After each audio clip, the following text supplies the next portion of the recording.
Today's episode of Beyond the Mask is presented by the insurance specialists at Bright Think Wealth Strategies.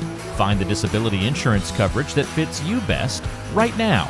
Email Robert Smith at rsmithjr@financialguide.com.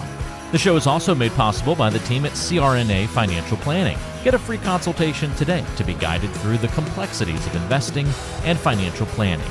Just visit crnafinancialplanning.com.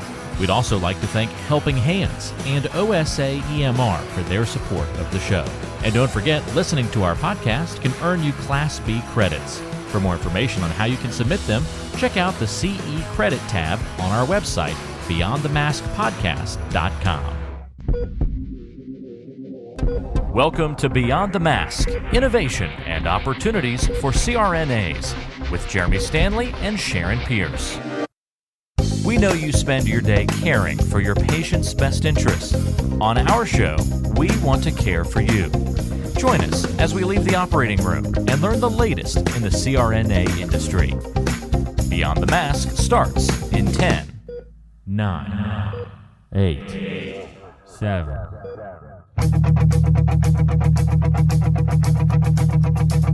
Hello again. How are you? I'm good. Back in the studio here in our makeshift studio. I kind of like it though. I do. I like it. Actually, I'm sitting beside of you instead of in front of you. Yeah. Well, I can't get the COVID from you. But, I mean. I can get the COVID from you. I guess you could, but it's off of me now. Yeah, you've already I'd probably still stuff. test, but, Anyway, but yeah, I'm glad to be in here, and we're at the North Carolina, South Carolina meeting, recording this, and with our favorite guest. That's today. right. We have our historical series again with Nancy Marie and Sandy Ouellette. Welcome, ladies. Well, it's good to be here. It's good to be back together again. Yes. I mean, we are across the table, 6 feet apart, so we're still good, I think. Mm-hmm. It's good to have a real meeting. You're not kidding. Even though we have to wear masks. It is. It's still fun to see everybody. Mm-hmm. It is. But it's so funny, Sandy, when I came in yesterday, everybody had on masks, and I'm looking going, who is that? I can't tell. And I said something to Stacy. I was like, I can't tell who people are with their mask on. She goes, that's the only way I know them. I know. And I'm like, I never thought about that. That's the way you guys always saw each other. Right. So. But it gives you a good out if you don't recognize somebody, because that's just happened to me, because I didn't recognize somebody, and I go, oh my gosh, it's the mask. Yeah. But I've never seen them with the mask, honestly. But anyway. Oh, yeah, that's funny. Well, we've got another good topic. I think another important person in the history of nurse anesthesia. Absolutely. And before we go on, last night in the bar, somebody did stop me and say, I absolutely love the historical series and the Courage to Lead series. Yeah. I think everybody is the loving Rising this. President of South Carolina. I actually talked to a fellow the other day that said he contacted you because of hearing the historical series and had something, I don't remember his name now, but it's something, and he actually contacted Sandy and asked her a question because of it. So you should make our email address available to folks. That's a great idea. Should they really want to contact us. That's right. Nancy and I have plenty of time on our hands. We like to talk to people. I don't know, Sandy. You're doing all this fishing nowadays. I don't know whether you got time. Right. I know. Yeah, that's a great idea. I'll have them put that out there. Others perhaps may have some questions or some possible topics they would like to hear. Yeah, that's a great idea, because we just come up with another topic last night in the bar. Well, me and Sandy and Nancy. You know what I thought you were going to say? What? Somebody stopped you in the bar and said, hey, you're that old lady that does the podcast. Because you always say, Two old ladies these drinking little in the bar. old ladies drinking in the bar don't even know who they are. I know. Well, I can tell you at this meeting, at least a half a dozen people, and I've only been to the sessions about 2 or 3 hours this morning, have stopped me and said they really enjoy the historical segment. Mm-hmm. That's they awesome. do. That is great. That is great. So who are we talking about this morning, Sharon? We are talking about Anne Penland. Yep. Did I say that right? Annie. Annie. I thought so, but my paper says Anne. Yeah. Well, Sandy, why is Miss Annie so important? I think she was honored by the state of North Carolina and we'll talk about that later in the podcast. In 2017, I believe, and Nancy and I and President-elect Angela Munn and others were here for this ceremony, right here in Asheville. Right. And right where we're taping. And she's an unsung hero. If you look at Virginia Thatcher's first history book, I think she's mentioned once in that, because she served on the front lines in World War I. And it was a journalist, Lou Ann Nelson, that really researched her, because they both were members of the American Daughters of the Revolution. And so she was the one that really brought this forward, and otherwise we would not have known very much about her. But she has a wonderful history, and I'm glad that we can share that with you today. So she was a pioneer, and Nancy, why don't you tell us a little bit about maybe her early life? Well, she was born here in Asheville, North Carolina, and she was born on January 22nd, 1885, which, by the way, happens to be my sister's birthday, but she wasn't born in 1885. Which would have meant you were born when? But she was the daughter of a banker. His name was William Henry Penland, and her mother was Mary Blair Penland. And her mother was a daughter of a hotel owner. But they had 3 daughters, and the middle and the youngest one, Annie and Margaret, left Asheville to go to nursing school in New York City. And this was before 1910. Now, Margaret studied at St. Luke's Hospital, and Annie went to nursing school at Columbia Presbyterian. And again, this was around 1912. Now, Annie became the first graduate of the school's 6-month postgraduate program in nurse anesthesia after she became a nurse. But the father did not send these girls to New York with his blessing to become nurses, because he told them that all nurses ever did was change bedpans. So that was not what his dream was for his daughters. But Annie felt if she stayed in Asheville, she would end up an old maid librarian, and she couldn't stand the thoughts of that. Now, oddly enough, the Asheville Library, as well as the historical marker about her, is now located where her family home once stood. So, although she wasn't a librarian, it certainly followed her through her life. That is my funny. goodness. Yes, and her family, her father was a very wealthy person, and so they had a really big house where the library and an apartment complex now stands. And I think, when I think about Annie, who just did not want to be that old maid librarian, I think, darling, we didn't make you that, but we brought you home as close as we could. and your marker's right there by the Asheville Library.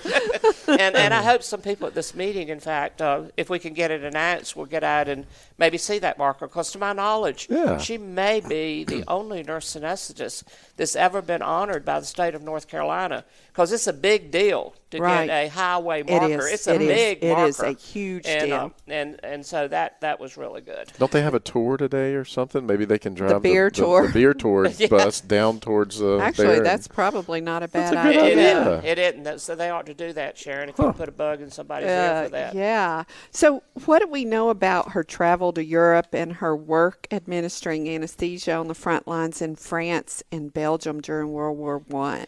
Okay, and she couldn't have been that far out of school, right? I mean, she finished at 1912, so now the war starts in 1914? Yeah, something like that. And so it was in April in 1917 that she volunteered to serve in the Great World War I with a group of 67 other healthcare professionals from Presbyterian, which is now known as Columbia Presbyterian in New York.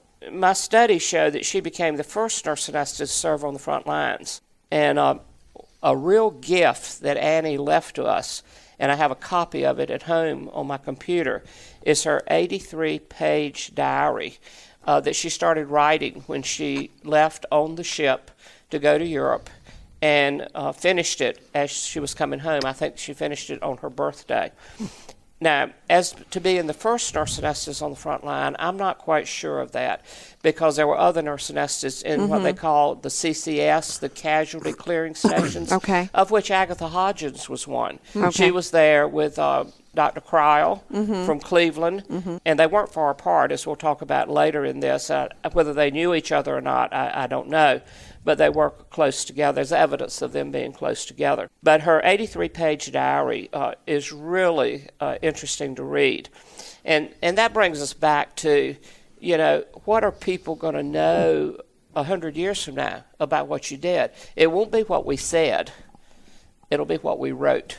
And we can look at that diary and go back and for a minute put ourselves in the life of Anne Penland as she was making this journey. So it began in May of 1917, the day that the group boarded the St. Louis for a voyage to an unknown English port. Now just think about that. A young girl at that time by herself taking off to an unknown port with a world war raging. Took a lot of courage. And she come from a wealthy family. That's right. And her father never wanted her here. Remember that? And probably didn't talk to her. Right. And she says in her diary she spent much time during the crossing sick. And she didn't know if it was from the typhoid vaccines they gave them right before they left, or it was the motion of the ship. I guess they didn't know about the scopolamine patches back then. I was thinking the exact same I wished I could have been there to help her with that, with my deep-sea fishing experience. It's like you never leave home without it. Right. But anyway, they're very good. On May 22nd, so they left on the 14th, and they've called the first sighting of Great Britain when they saw what they call the Bull, the Cow, and Calf Islands. And this was off the English coast. So they had arrived, and now you're there. What do you do? Well, of course, even then, you go sightseeing. So, Nancy, what did she see when she was sightseeing? Well, they stayed at the Great Western Hotel in Liverpool, and they took an express train to London, where they saw Westminster, the Tower of London, and went to the theater. So, even though there was a big war, there was a theater, and they went to it. So they were hosted for tea at the United States Embassy by American-born lady Randolph Churchill and the U.S. Ambassador Walter Hines Page. So the group sailed again after this in such haste that they had no time to get passports. So she spent an entire morning in London waiting for her passport. So they left the United States without any passports. And so they spent the entire morning in London waiting for her passport, and it was indignant. It cost her $2 whole to get her passport. I wonder what that means in today's money, well, Jeremy. She was indignant. She was indignant about it, although her father was rich, but, it must have been a lot of money. Well, I'm sure he wasn't sending her the money for her passport to go to war. No, he wasn't speaking to her. So anyway, but she felt it should have been free, because she was on government business. So. And she was really, throughout the diary, several times she mentioned about having to pay that $2 for that passport. I mean, she never forgot that. So have you actually, did you read her diary? I read the whole thing. You read her diary? Yeah, I've got it, I think, in hard copy and electronic on my computer at home. Oh, my gosh, I would like to read that. Yeah, it's very good. It was $42.66. Okay. That's about what it would be now. Probably to get a passport, maybe a little bit more. But anyway, about the work as a nurse anesthetist during the war, a few days after arrival in Great Britain, they were taken to a base hospital in a Norman village on the English Channel. They found that customs in the UK limited the administration of anesthesia to physicians only, as it still does. Still does. By the way. But working with her mentor and surgeon who really took her over there, William, I don't know if they call him Bill, but William Dorsch, Annie continued to administer anesthesia. Just because they felt she shouldn't be administering anesthesia in the UK didn't bother her at all. That's what she came there for, and that's what she continued to do. And in July 2017, her unit was deployed to the front line to what would be known as the Battle of Passchendaele, I guess that's the way you pronounce it, which was a very bloody war during that time. And she used chloroform and ether often. Can you imagine, folks? Chloroform and ether. But people were watching her, as they did Agatha Hodgins at Lakeside years later. She was so successful with her work that the British decided to train their own nurses during this time for service, and thus relieved several hundred doctors for medical and surgical work. Isn't that interesting? That is very interesting. I mean, here you are in an emergency situation, and we're good enough for an emergency, just like during the pandemic, we're good enough for an emergency, but not good enough for every It's day. all relevant, isn't it, Sharon? Is it Because not the this truth? removal of supervision and full scope of practice happened during the pandemic. Yes. And now, back to business as usual. We're fighting to keep it that way. It just doesn't make sense. And in January of 1918, she was given the job of training UK nurses as anesthetists, and she did this for the rest of her time in France. Her father, by then, it's noted, was very proud of Annie. And now he'll talk to her. And she later learned that he was sending her letters to the local newspaper in Asheville for publication. Ah, well, yeah, so isn't that interesting? Complete about-face Sure. they did there. But you know what? Going back to what we were just talking about, this is why it's so important to look at history. Oh, yeah. I mean, it's Yep. repeating itself over and over, and maybe one day we'll learn from it, but I digress. Yeah. So please go on. Okay, so the lessons learned from her 83-page diary. That's over 100 years later. And as I went through that, and Nancy did, we found several things. One, it was the art of anesthesia in those days. If you looked at some of the techniques she used, it was brutal, really. I mean, even I came a number of years later, and I thought we were pretty basic too, but this was something. She talked her patients to sleep. And the British loved the sound of her low, distinctly feminine Southern voice. They loved to hear Annie talk to them asleep and would drift off without a struggle. She did report in her diary on a new anesthetic formula and technique she learned from the physicians. This is scary. That it was from the physicians or the formula? But the formula was chloroform 1 cc, ethyl chloride 5 cc's, which was very lethal, and ether 24 cc's. Holy cow. She stated in her diary that the face is covered, I'm quoting this, with a layer of flannel. Anesthetic mixture is poured on a small piece of double thick flannel and placed on top of the layers on the face. So the entire face is then covered, but then they would, with oiled muslin, tightly held in place by Esmark bandage. I guess That's a wonder they didn't smother them. Well, I mean, but they had that little mask underneath it, or no, just on the. This is they the wouldn't have muslin. that was just it, because you know I've got Miss Bunn's old ether masks. I have them in a They didn't shadow have those box. yet. They didn't have those I yet. don't think they had those yet. And so what they would do with the muslin, because of the fullness, they would kind of puff it up, over like the nose. bunch it up like so they could do our masks now. breathe. Yeah. And then they would make a small hole in it so they could get air. I know what happened. The reason it worked is because they went to sleep from CO2 That's narcosis. exactly what I was thinking. Well, think about this, because this is 1917, going on 18. That was the first. Also, just think about the world at that time. They were having a pandemic at that time. Right. That's Yeah. true. The Very flu. close to that time, Yeah. for sure. Wow. Yeah. Now, through her diary, I think what I gleaned from it is anesthetists today can relive her life, the victory, the defeats that they faced in the Great War. She speaks of trench warfare, mustard gas attacks, nighttime air raids, barbed wire, and endless rain and mud, which created a nightmare for all. There was waist-high mud that trapped men and horses alike, to the point that they couldn't even get them out. If a horse fell in a shell hole, it sank to its neck. It had to be shot, as they couldn't pull it out. Just That was in certainly the mud. that was certainly something that would be ingrained on your life forever. But just think how deep it had to be Right. for a horse to be in the mud up to its neck. Oh my Yeah. goodness. Wow. I guess it would be like quicksand. The more that you would fight, The more mud. yeah. Oh my goodness.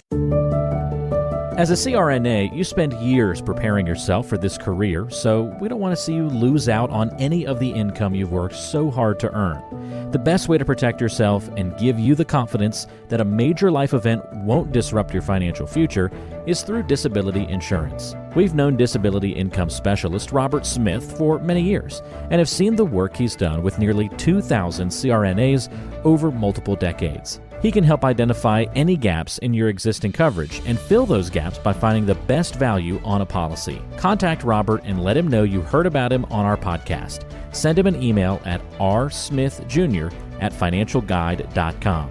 That's rsmithjr@financialguide.com. Or call him at 504-394-6557. Protect your greatest asset as a CRNA, yourself and your ability to earn a living by adding disability insurance to your financial plan. Her diary does, it recounts a lot of things. Some of them are happy, some of them were very sad. She talks of the hospitals being shelled, friends and co-workers were injured, some of them were killed. But there were some happy moments, which Sandy's going to talk about. I get the sad moments. She talked of the Christmas parties they had, of weddings, field days, and concerts for patients. She left us wonderful visions of dining on lobster, can you imagine? And strawberries and champagne, of visiting battlefields, of exploring abandoned trenches to collect spent shell casings. Now that sounds very dangerous to me. We hope they were spent. Yes. And she leaves us descriptions of little amateur theaters and concerts, and the roles played by doctors, nurses, and patients, and baseball games with medical personnel and recovering patients. And, to me, that helps us know that even in the worst of times, the human spirit can find the best of times to divert your attention from that and find ways to relax. 14 times in her diary, she mentions chocolate. Some She things never loved change. chocolate. And in fact, when I spoke as a keynote speaker for her, from ANA for her memorial service, and we'll talk about that at the end, that we had here in Asheville, they gave me as a gift chocolate. In memory of Anne Penland. And after one deployment to the front, she mentioned the thing that pleased her most was the sight of chocolate again. That she was really focused on chocolate. I don't have a problem with that. No, me either. In fact, there's a great chocolate place up here called Chocolate Fetish. If you get a chance, check it out. Where is it close? It's not far. It's probably walkable from here. It's downtown. Oh, nice. Sandy, both the ANA founder Agatha Hodgins and Anne Penland served on the front lines in France during World War I, as I understand it. Do you think they knew each other? Was there any evidence that showed that they did? Yes, but not any direct evidence. Okay. They were very close in these casualty clearing stations on the front line. So what we find in Annie's 83-page diary, Agatha was clearly going through the same thing because they were up there together. And the reason I say that I can believe they were close is at one time a Lieutenant Osler, he was 21 years old, and he was the son of the famous Osler, a physician from the United States, was brought in pulseless. He had penetrating wounds of the chest and the abdomen, and she describes this very clearly in her diary. When her mentor, Dr. Derrick, recognized who he was, he sent for Major Brewer, another physician, George Crowell, and that's who Agatha came to the front lines with, and Major Harvey Cushing. Remember the famous neuro person, Cushing. In fact, Cushing was the one, when Crowell came back from the front lines after being there 2 months, encouraged him and Agatha to stay and teach. Now, all of these renowned physicians were at a casualty clearing station nearby and knew his father, so they all arrived. So it had to be just within miles. So Major Derrick operated assisted by Major Brewer, and Major Cushing kept his finger on the pulse and gave a few drops of ether. So that the neuro guy was the anesthetist. And Dr. Crowell's role was to transfuse the patient. The operation lasted 30 minutes, but unfortunately, the patient died the next morning. And that left a mark, too, on Annie, because she recorded in her diary, it isn't often in a small countryside so many famous surgeons could be brought together in such a short space of time. So they all were there. But whether she ever knew Agatha Hodgins is unclear. There's nothing in the history that I've ever found that she did. She also stated about this event, it is a glorious thing to give one's life for one's country, but how utterly sad such numbers of lives being sacrificed in strange land with no loved ones there. What grief and agony to those awaiting at home. And does that not bring us back just to the last few weeks with 13 of our servicemen killed in Afghanistan as we were trying to leave that country in our longest war, really. Yes, 20 years. 20-year war. So what you say, Sharon, is certainly true. What goes around comes around, and some things just never change. It's human nature that we get into these events, and there's sadness, but people also find some levity and happiness in these events as well. So was she ever recognized for any of her work during World War I? I mean, she was a female, so it probably took a while to be recognized. But so, Nancy, can you tell us a little bit about that? She was recognized. She was recognized by the Director General of the Royal Army Medical Service.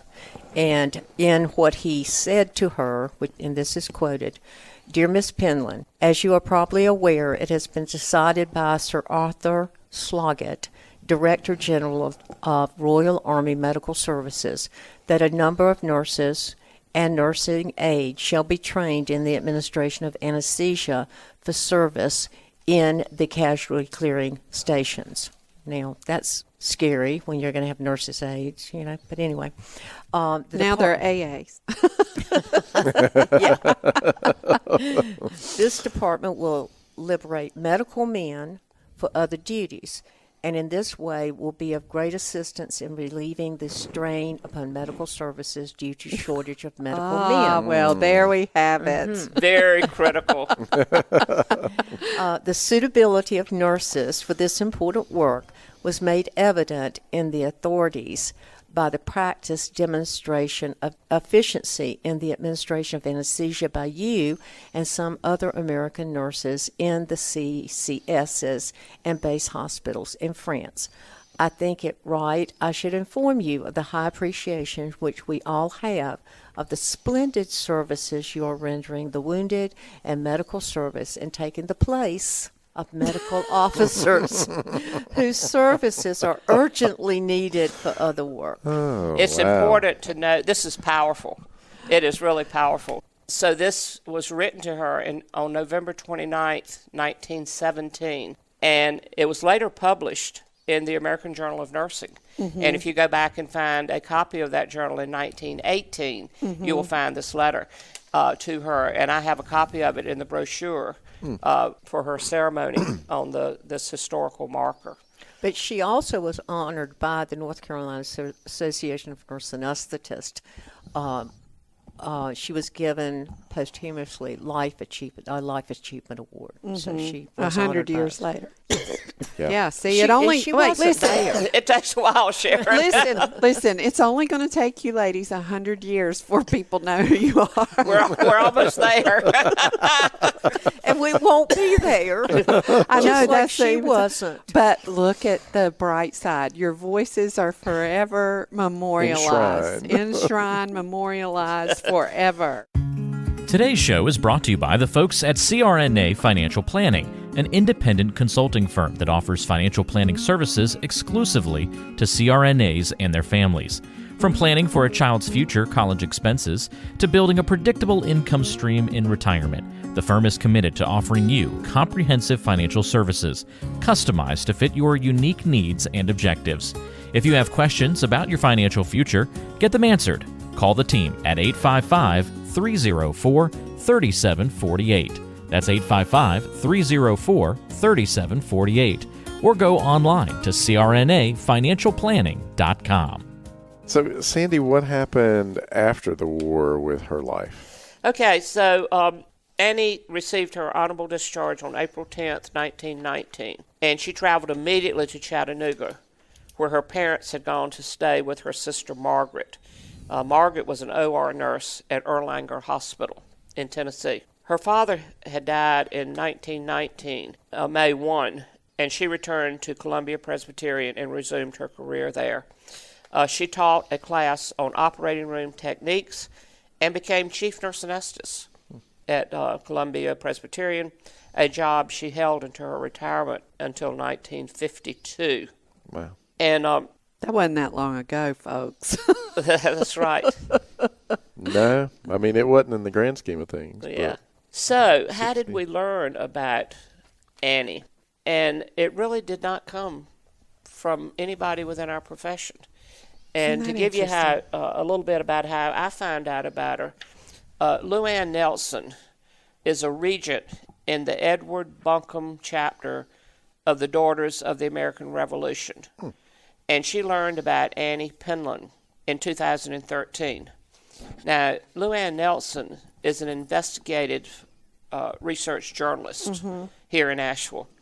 And she got in contact with the niece of Anne Penland because both of them were in that same chapter, because Annie was a member of the American Daughters of Revolution as well. So she was the daughter of Annie's younger sister, Margaret. And Margaret sent a copy of the diary and war pictures to Nelson.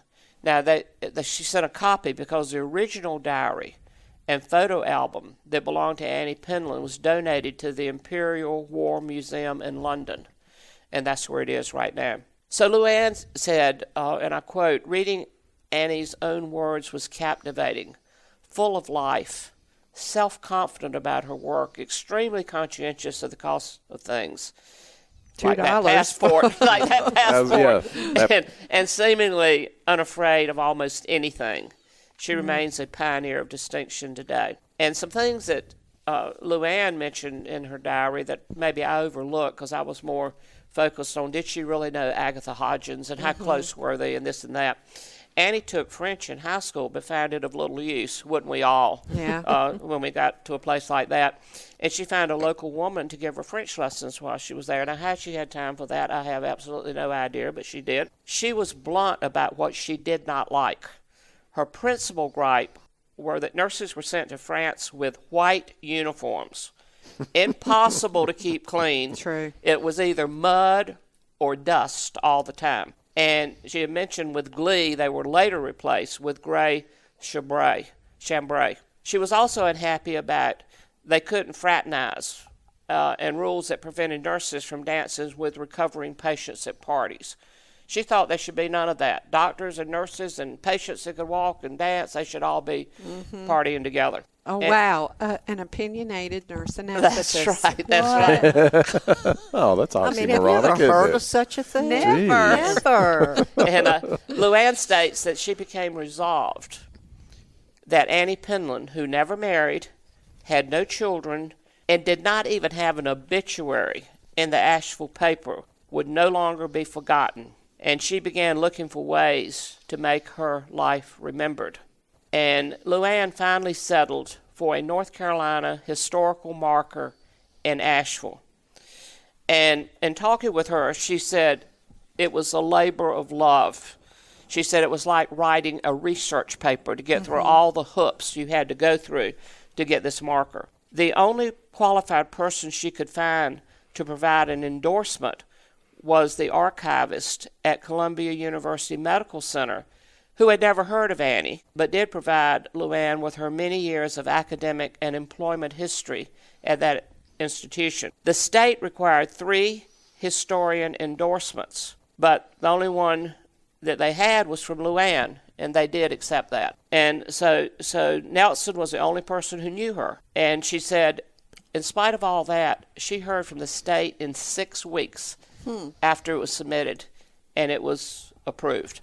So there was a ceremony planned in Asheville on September 16th in 2017. And the way I found out about it is I got a call one day from ANA's Senior Director of Public Relations and Publications, Chris Betton, And he told me a little bit about this. And he said, you're invited to give the keynote address for this. I knew nothing about the American Daughters of Revolution. I knew nothing about Anne Penland.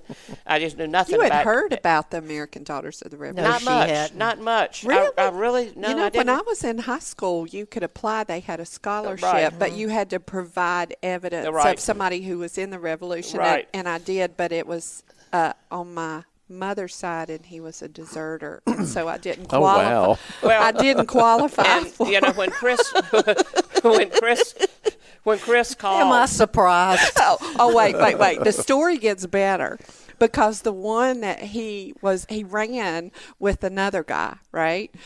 Well, I dated this guy one night. We're at the drive-in movie theater, and he was a big historical buff, and we're talking about history. Number one, his daddy could not believe that he took me to the drive-in theater and we talked about history. You 'Cause must have been bored. He was 5 years, well, I wasn't putting out, I guess, so we had to talk or watch the movie. But I told the stories that I had heard from my great-grandmother, and he told stories. We figured out our great-great-great-grandfathers were deserters together. They ran together.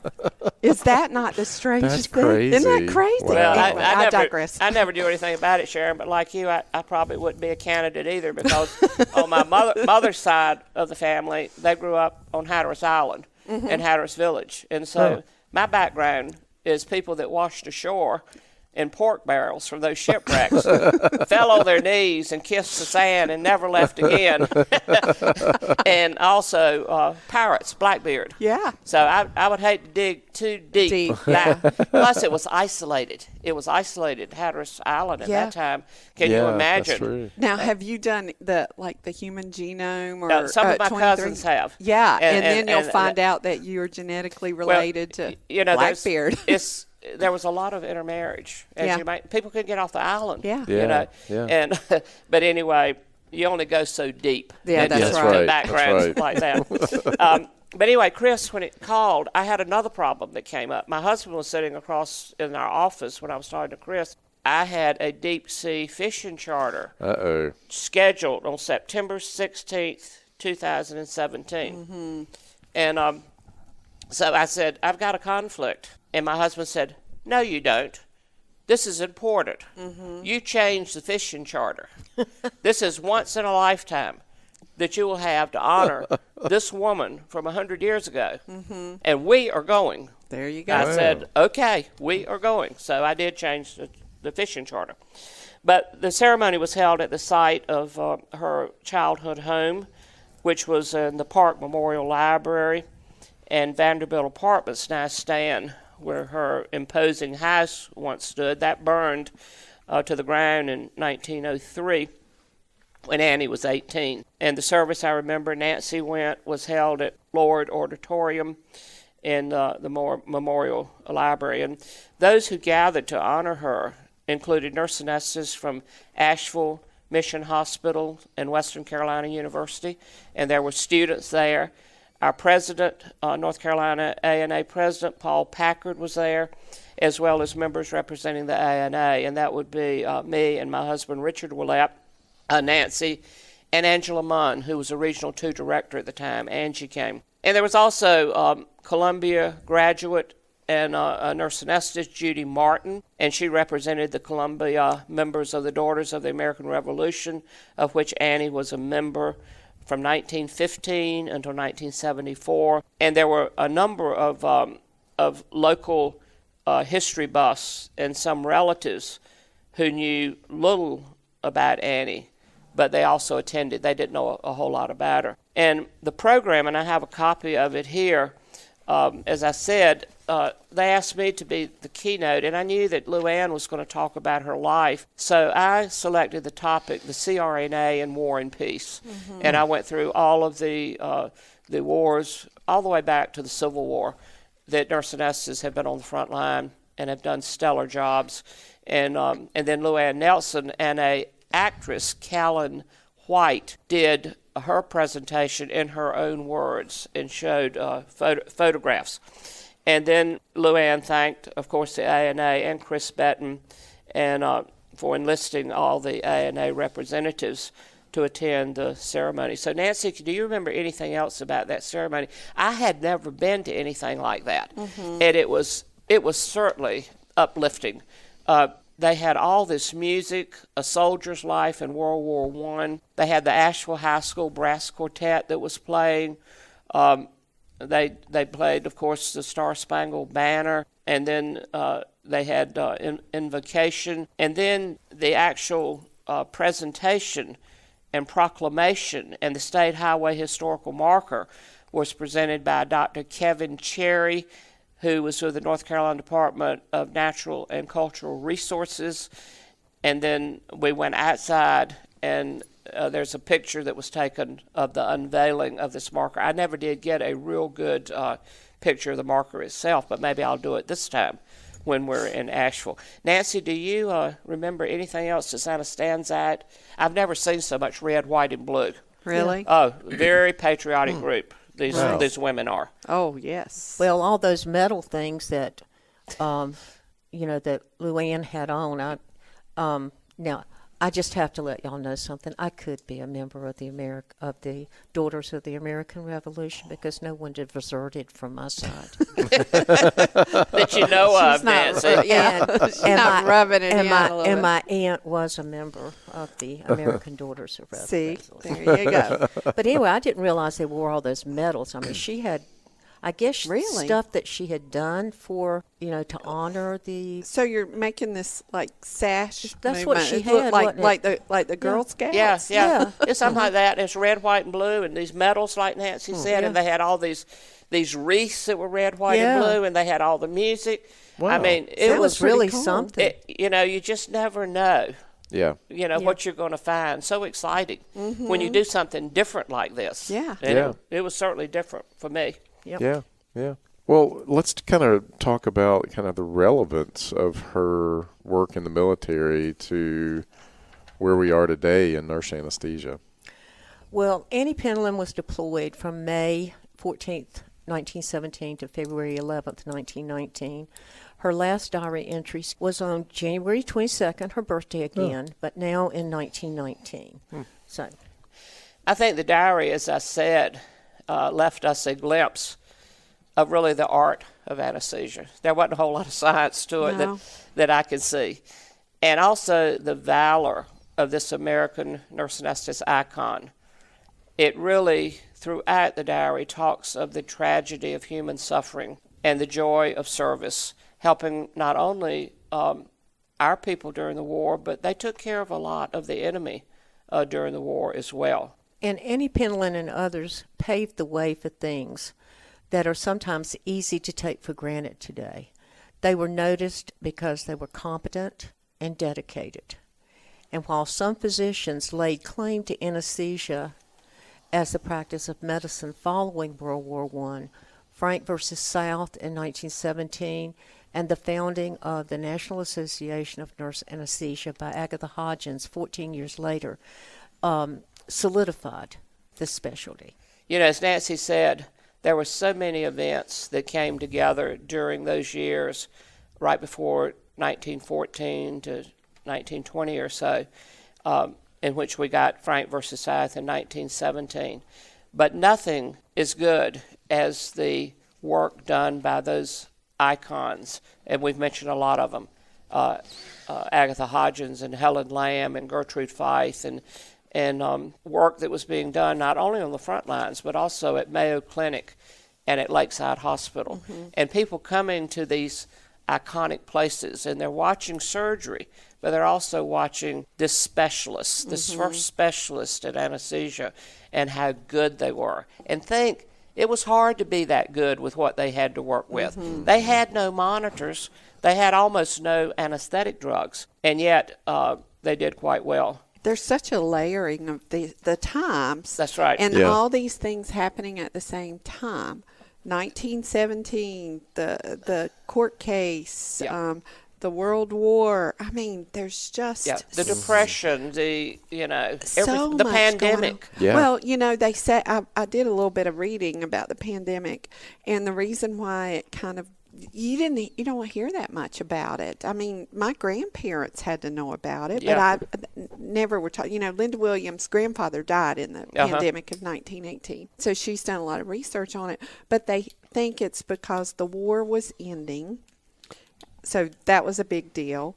And then you were getting ready to go into the Roaring '20s, so that's a big deal. So it just kind of got. I think Pushed under the rug. we'll be talking about COVID for a lot of years, but I guess if we had a world war layered on top of this, that might. My kid knows about it. I mean, he tells me about that Chinese man eating a bat all the time. Right. That's where he thinks that's what he says. He said that Chinese man ate that bat. Yeah. Well, That's how we got COVID. That's how we got to COVID. and you think sometimes I think in my years, we live in such a broken world. How can we survive another day, another month, another year with the things we see on the daily lamestream media, I call it. Mm-hmm. But at any rate, think of what these people went through. Yeah, exactly. They had everything we've got and more because they didn't have the resources that we have to work through these things. Right. And I think one of the take-home messages is our daily work is noticed. Those CRNAs in the operating rooms and facilities every day, people are watching. Mm-hmm. And the future will be sustained on what one generation does for the next. And we have got to keep that work ethic. We've got to continue to be as good as we've always been or better. Mm-hmm. And that's the only thing that's going to sustain us. We were talking last night to some folks downstairs in the lobby. In the bar. Okay, I'll say it, in the bar. And they were two talking ladies in a bar. They were talking about generational differences. Yes. Yeah. And work ethic, really. I mean, I grew up with a father who was head electrician in a paper mill. And they decided every year to shut down the mill for 3 days during Christmas and the holidays. Clean up everything, then get it started again. That was a big deal because my father was never there at Christmas. They were always getting that mill running again. People today don't want to do that. They want balanced life, and I kind of understand that, and I won't make judgment of that. But I think we hear all the time, know your worth as a CRNA. Mm-hmm. But I think we've got to also show our worth. We've got to show it every single day. Yep. And one of my hospital administrators that taught me so much, but one of the things I'll never forget, he said, nurse anesthetists, CRNAs, need to make themselves indispensable in the facilities where they work. Mm-hmm. We need to make it so that if we don't show up, nothing happens. Yeah. And that's the way you protect it and pass it on for the next generations. Mm-hmm. Well, I think we owe a debt of gratitude to Luann Nelson for researching the history of this nurse anesthetist icon. A stranger should not care more about our past than we do. Luann presents us with a challenge to respect and preserve our history, build upon it, be proud of it, and let it assist us in our movement toward a better future. And I just want to say one thing. We talk about how Anne Penland and people of her generation talked about it being the art of anesthesia. Mm-hmm. People still said that when I was in school. But I think one of the things we don't talk about anymore are the signs and stages of anesthesia. Mm-hmm. I had to learn them. Right. Well, y'all taught me that, and I was working with a little circulator the other day, super, super sharp, and they're standing there, and the patient's waking up, and so I'm showing them eye signs and watching them. I'm like, see, they're not ready yet, and then when their eyes started going every which way, I go, look, we're getting closer, and then bam.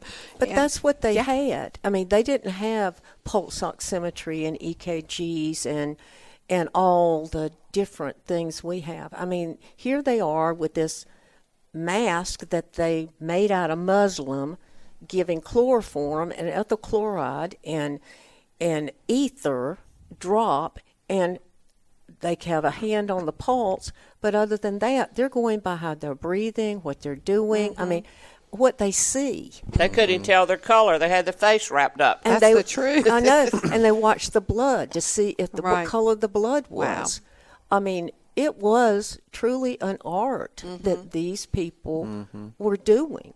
And you have to admire them. I mean, you have to wonder how people lived, to be honest, through all of it. Yeah. Well, it's what they knew. Yeah. It's what they knew, and they thought that they were, That's all they had. Yeah. Yeah. They were on the curve of what they had. But I want to go back to another point. And Sandy used to make this point to us whenever we were in school. You're probably thinking like my dad said. My dad, whenever I was living with him and I would say something, he goes, sometimes the things I taught you, I wish you had forgotten. But you did always tell us someone is watching you. And, we all forget that sometimes and behave badly. But I will never forget, and I went back to all the people that had influenced me about going to anesthesia school. Jo Carroll Huff, y'all might remember her. I can remember as a nursing student, and she had a bad airway. The patient was black. She was asking to get the CRNA. It was all CRNA hospital. To get the CRNA from another room to come over there and help her. Of course, they secured the airway, but it just fascinated me.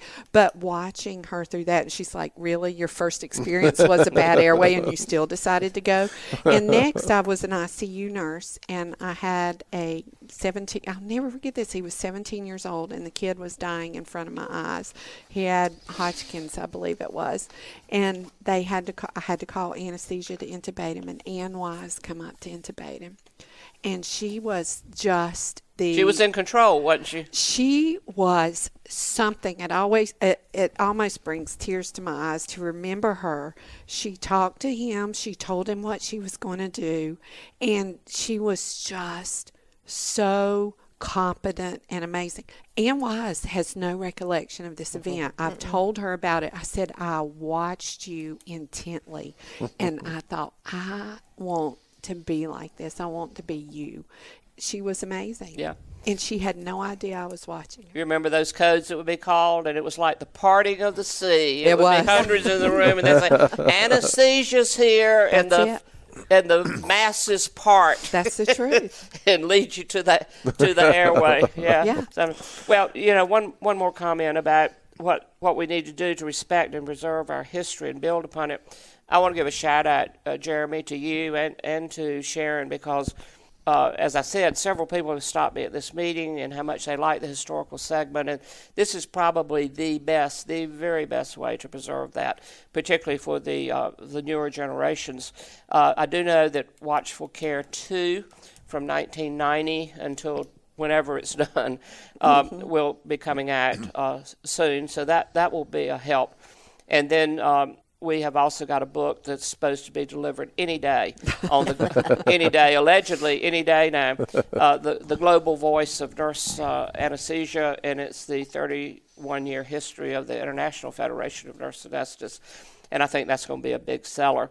But it's all important that we do that. And for people that are listening and want additional information to supplement this podcast, it can be found, I think, electronically on the ANA Journal, April 2018, and it's entitled An Unsung Hero, Anne Penland, Nurse Anesthetist, and it was done by Luann and myself. They left my name off of it. That's not important, but we did it and got that published, so it's good. And there's probably many Anne Penlands out there that we don't even know about, but hers was remarkable, and how we know so much about her is because of that diary. She took the time.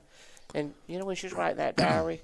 Yeah, but aren't you afraid sometimes to write a diary? Yeah. You're afraid somebody might find it one day. I know, my kids. Yeah. My brother passed mine around the neighborhood. Oh, lovely. Lord. Ooh. Well, Fun. Well, guys, thank you. I think it's a wrap. You guys did a wonderful job as always, and we're looking forward to continuing this historical series and bringing this to all our listeners. And thank you for all you're doing and all you have done, both of you. Always a pleasure. And we're smart enough not to wait 100 years. That's right. All right, Sharon, well, let's wrap it up. We want to thank our listeners for listening to Beyond the Mask with Jeremy Stanley and Sharon Pierce. If you like our show and want to help it grow, what are the ways they can do that, Sharon? They can like us. They can share us. But most importantly, leave us a review. Right, because the algorithm bumps us up by reviews, and we didn't know that until lately. I know. So, yeah, but only if it's Positive. because we got enough negativity in this world. Until next time. It's a wrap.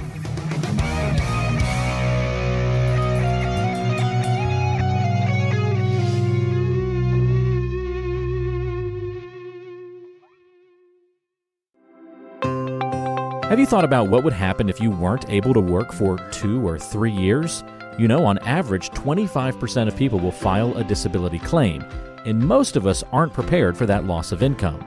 Every CRNA needs to protect their biggest asset, yourself, and your ability to earn with a disability insurance policy. We recommend contacting Robert Smith, a master disability insurance specialist with more than 30 years of experience and 1,800 CRNA clients, to find the coverage that fits you best. The best way to do that is to send him an email at rsmithjr@financialguide.com. That's rsmithjr@financialguide.com, or call him at 504-394-6557.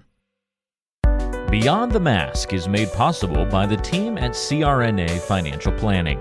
With almost 2 decades of experience, the firm guides CRNAs through the complexities of investing and financial planning. Schedule a free consultation today by calling 855-304-3748 or go online to crnafinancialplanning.com. Hi, this is Jackie Rolls, President of the International Federation of Nurse Anesthetists and President and founder of Our Hearts, Your Hands, a global anesthesia support community that takes donations to allow nurse anesthetists in low and middle income countries to go to educational programs, to buy equipment or textbooks. Your donations are tax deductible, and we would appreciate your support. OSA EMR is a free anesthesia EMR developed by CRNAs that you can download and use on an iPad. Our nonprofit mission is to make sure that solo and small practice CRNAs can digitally record their anesthetics. To learn more, visit osaemr.com to download and consider donating to our cause. Remember, for CRNAs, data is destiny. Be sure to subscribe to the show on Apple Podcasts, Google Podcasts, Spotify, Stitcher, and anywhere you like to listen to shows. Also be sure to check out BeyondTheMaskPodcast.com. Each episode is posted there with a corresponding blog post, and we timestamp important parts of the episode to help you quickly get to the content you're looking for. Also check out the special series section on the site. You can follow along and catch up on the CRNA History Series, episodes specifically about political conversations in the industry. Or try the CRNA Personal Finance Series. It's all on BeyondTheMaskPodcast.com. And if you have a question for the show or want to be a guest, or even suggest a particular topic, fill out the contact form on the site or send an email directly to us at info@BeyondTheMaskPodcast.com. And lastly, let's take the conversation social. Check out our Beyond the Mask podcast Facebook page and Facebook group.